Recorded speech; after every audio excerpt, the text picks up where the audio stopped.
ओम नमो भगवते वासुदेवाय। तीसरा अध्याय। नारद जी बोले, हे राजन, जो मनुष्य वैशाख मास में श्रेष्ठ ब्राह्मण को तथा धूप से थके हुए ब्राह्मणों को सुंदर शर्मनाशक पलंग या शैया दान करे, वह उस पर सुलाकर ठंडी ठंडी हवा करे, तो संपूर्ण धर्मों के साधन से उसका शरीर निरोग तथा कुंदन सा हो जाता है तथा सब ताप शांत हो जाते हैं। उसे संसार के जन्म मरण और वृद्ध अवस्था के कष्ट नहीं भोगने पड़ते हैं। जीवन भर के अनजाने किए हुए पाप नष्ट हो जाते हैं। इसी जन्म में सब सुख भोगने को मिलते हैं। कुल की वृद्धि होती है, बड़ी आयु होती है, यश और धैर्य मिलता है। उस धर्मात्मा के कुल में 100 पीढ़ी तक कोई अधर्मी नहीं होता।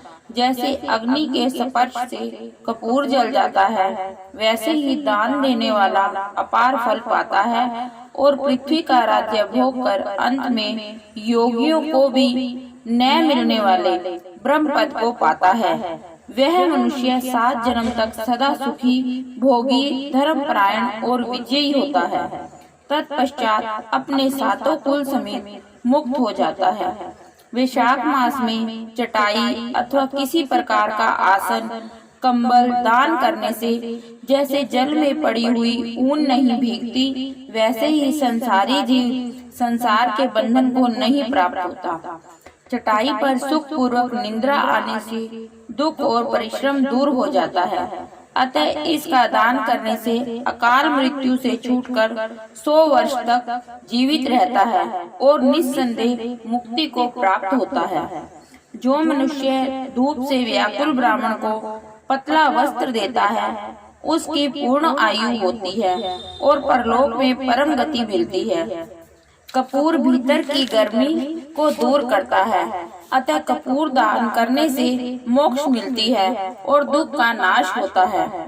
जो ब्राह्मण को फूल और कुमकुम दान करे, तो सार्वभौम राजा हो और सब प्राणी उसकी आज्ञा में रहे। वह पुत्र तथा पौत्र आदि से युक्त होकर सब भोगों को भोग मोक्ष को प्राप्त होता है। चंदन सेवन करने से त्वचा और हड्डी का संताप तत्काल दूर होता है।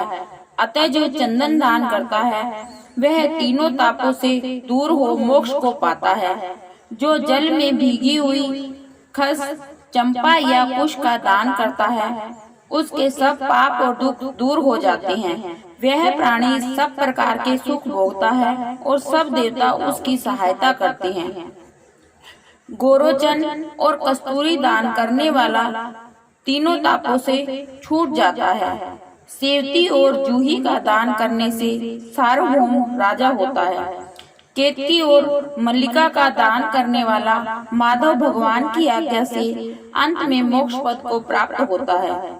जो मनुष्य ब्राह्मण को सुपारी और अन्य सुगंधित द्रव्य व नारियल दान करता है, उसके पुण्य के फल चित लगाकर सुनो। वह 7 जन्म तक ब्राह्मण के घर जन्म लेता है और धनवान तथा वेद पाठी होता है। फिर वह 7 कुल समेत विष्णु लोक को जाता है।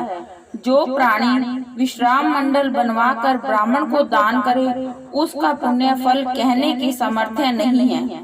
जो मनुष्य छाया मंडप बनवाकर भीतर बालू बिछा उसमें प्याऊ लगा देता है, वह स्वर्ग लोक का स्वामी होता है। जो मनुष्य मार्ग में बाग बगीचा, तालाब, कुआं, बावड़ी बनवाता है, वह बड़ा धर्मात्मा होता है। यह सधर्म ही उसके पुत्र हैं। संतानें 7 प्रकार की कही हैं।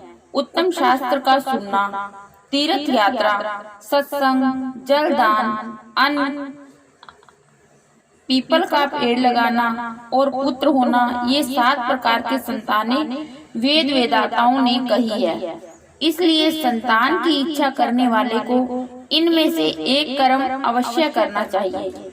जो मनुष्य सुपारी, नागवली, कपूर और अगर सहित पान दान करता है, वह निश्चय ही शारीरिक पापों से मुक्त हो धैर्य और लक्ष्मी प्राप्त करता है। जो मनुष्य वैशाख मास में तापनाशक छाछ का दान करता है, नींबू का रस और नमक डालकर अरुचि नाशक जल का दान करता है तथा गर्मी से व्याकुल ब्राह्मण को दही की लस्सी पिलाता है, वह विद्यावान और धनवान होता है। उसके पुण्य का फल कहने की मेरी सामर्थ्य नहीं। जो मनुष्य चावल दान करता है उसकी बड़ी आयु होती है। जो गौ का घी दान करता है वह अश्वमेध यज्ञ का फल प्राप्त कर विष्णु भगवान के मंदिर में आनंद पाता है। जो मेष संक्रांति में ककड़ी और गुड़ दान करता है वह सब पापों से छूट श्वेत द्वीप का मालिक होता है। जो दिन के ताप की शांति के लिए ईख दान करता है उसको अनंत पुण्य होता है।